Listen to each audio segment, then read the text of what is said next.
안녕하세요. 마틸다입니다. 오늘도 이어서 하느님이시요 사람이신 그리스도이시 읽어드리겠습니다. 책과 저자 소개가 궁금하신 분은 동영상 아래를 참고하세요. 공생활 첫해 36장 예수와 요한, 시몬, 유다가 베들레헴으로 간다. 예수께서 아주 이른 아침에 역시 같은 문에서 제자 시몬과 유다와 만나시는 것이 보인다. 예수께서는 요한을 데리고 계신다. 그리고 예수께서 말씀하시는 것이 들린다.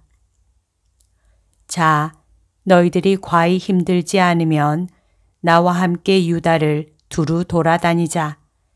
특히 너 시몬이 너무 힘들지 않다면 말이다. 선생님 왜요? 유다의 산길을 다니는 것은 힘든 일이다. 그리고 또 너에게 해를 입힌 어떤 사람들을 만나는 것이 너에게는 더 괴로운 일일지도 모른다. 걷는 일에 대해서는 다시 분명히 말씀드리지만 선생님이 제 병을 고쳐주신 뒤로는 젊은이들보다도 더 잘 견뎌내게 됐고 어떤 피로도 괴롭게 여겨지지 않게 되었습니다. 특히 선생님을 위해서 할 때는 더 그렇고 지금은 선생님을 모시고 하니 더 그렇습니다. 저에게 해를 끼친 사람들을 만나는 것으로 말하면 고통스러운 원한을 느끼지 않게 되었습니다. 시몬의 마음이 선생님께 바쳐진 뒤로는 그 마음 속에 그 사람들에 대한 아주 작은 혐오감도 없어졌습니다. 증오심도 병의 딱지가 떨어져 나가는 것과 동시에 떨어져 나갔습니다. 선생님이 병균에 파먹힌 제 육체를 고쳐주시는 것으로 더 큰 기적을 행하셨는지 또는 원한에 불타는 제 마음을 고쳐주는 것으로 더 큰 기적을 행하셨는지 정말 말씀드리지 못하겠습니다. 후자가 더 큰 기적이었다고 말씀드려도 틀림이 없다고 생각합니다. 정신의 상처를 고치는 것이 더 어려우니까요. 그런데 선생님은 단번에 제 정신의 병도 고쳐주셨습니다. 이것이 기적입니다. 어떤 사람이 아무리 온 힘을 기울인다 해도 대번에 나을 수가 없고 또 선생님의 거룩한 의지로 어떤 정신적인 체질을 없애지 않으시면 이렇게 나을 수가 없기 때문입니다. 너희 판단이 틀리지 않았다. 왜 모두에게 그렇게 해주지 않으십니까? 하고 유다가 못마땅한 듯한 목소리로 묻는다. 유다, 선생님께서는 그렇게 하셔. 선생님께 왜 그렇게 말씀드려? 자네는 선생님을 가까이 한 뒤로 달라졌다고 느끼지 않나? 나는 벌써 세례자의 제자였었는데 선생님이 오너라 하고 말씀하시는 순간부터 완전히 달라지게 되었어. 요한은 보통 끼어드는 일이 도무지 없고 특히 선생님 앞에서 나서는 일은 절대로 없지만 이번만은 잠자코 있을 수가 없다. 유다의 성을 가라앉히려는 듯이 부드럽고 다정스럽게 그의 어깨에 손을 얹고 숨 가쁘고 또 설득력 있는 태도로 그에게 말한다. 그러다가 예수보다 먼저 말한 것을 깨닫고는 얼굴을 붉히며 말한다. 선생님 용서하세요. 선생님 대신 말해버렸습니다.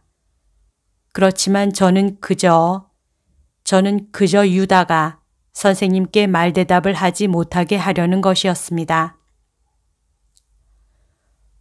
오냐 요하나, 그러나 유다는 제자로서 나를 몹시 슬프게 하지는 않았다.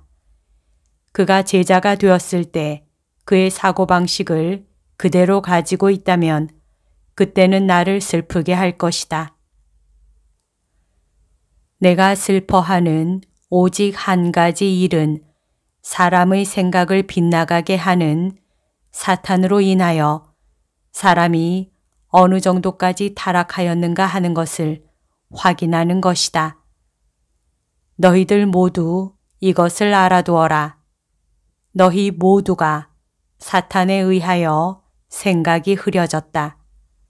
그러나 너희들이 하느님의 힘인 은총을 가지게 되는 날이 올 것이다. 그러면 너희가 정의로 판단하기 위한 모든 것을 가지게 될 것이다. 그러면 저희 모두가 정의를 가지고 판단하게 됩니까? 아니다, 유다야. 그렇지만 선생님은 저희 제자들을 위해 말씀하시는 것입니까? 모든 사람을 위해 말씀하시는 것입니까? 우선 너희들을 위하여 말하는 것이고 다음에는 모든 사람을 위하여 말하는 것이다. 때가 되면 스승은 일꾼들을 만들어서 온 세상에 보낼 것이다. 벌써 그렇게 하고 계시지 않습니까? 지금은 그저 너희들을 통해 메시아가 오셨으니 그분께 오시오 하고 말하게만 한다. 그러나 그때는 너희들이 내 이름을 전파할 수 있게 하고 내 이름으로 기적을 행할 수도 있게 할 것이다. 아이고, 기적까지도요? 그렇다, 육체와 영혼에. 아, 그러면 사람들이 얼마나 우리를 우러러 볼까? 이 생각에 유다는 기뻐서 어쩔 줄을 모른다. 그렇지만 그때는 우리가 선생님을 모시고 있지 못할 거야. 나는 내 인간적인 힘으로 어떤 하느님다운 일을 하려면 늘 겁이 날 거야. 요한이 이렇게 말하며 생각에 잠긴 듯하고 약간 서글픈 태도로 예수를 쳐다본다. 요한, 선생님이 허락하신다면 자네에게 내 생각을 말해주고 싶네. 하고 시몬이 말한다. 너의 생각을 요한에게 말해 주어라. 나는 너희들이 서로 조언해 주기를 바란다. 선생님은 그것이 조언이라는 것을 벌써 알고 계시는군요. 예수께서는 빙그레 웃으시면서 말씀을 안 하신다. 그러면 요한, 자네에게 말하겠네만 자네가 겁을 내서는 안 되고 우리도 겁을 내서는 안 되네. 거룩하신 선생님의 지혜와 약속에 항상 의지하도록 하세. 선생님께서 너희를 보내겠다라고 말씀하시는 것은 우리가 선생님과 우리에게 해를 끼치는 일이 없도록, 즉 우리 모두에게 소중한 하느님의 이익에 해를 끼치는 일이 없도록 하실 수가 있다는 뜻이야. 선생님께서 우리의 지적 빈곤, 정신적 빈곤을 아버지께서 우리를 위해 선생님께 주신 능력의 광채로 감싸 주시겠다고 약속하시니 우리는 선생님께서 그렇게 해 주실 거라는 것과 우리가 우리 힘으로가 아니라 당신의 자비로 그럴 만한 능력을 가지게 될 거라는 것을 확신해야 되네.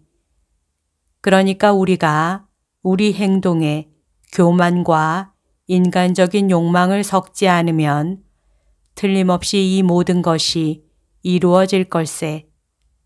아주 영적인 우리의 사명을 우리가 세속적인 요소로 망쳐버리면 그때는 그리스도의 약속도 지켜지지 않을 것이라고 생각하네.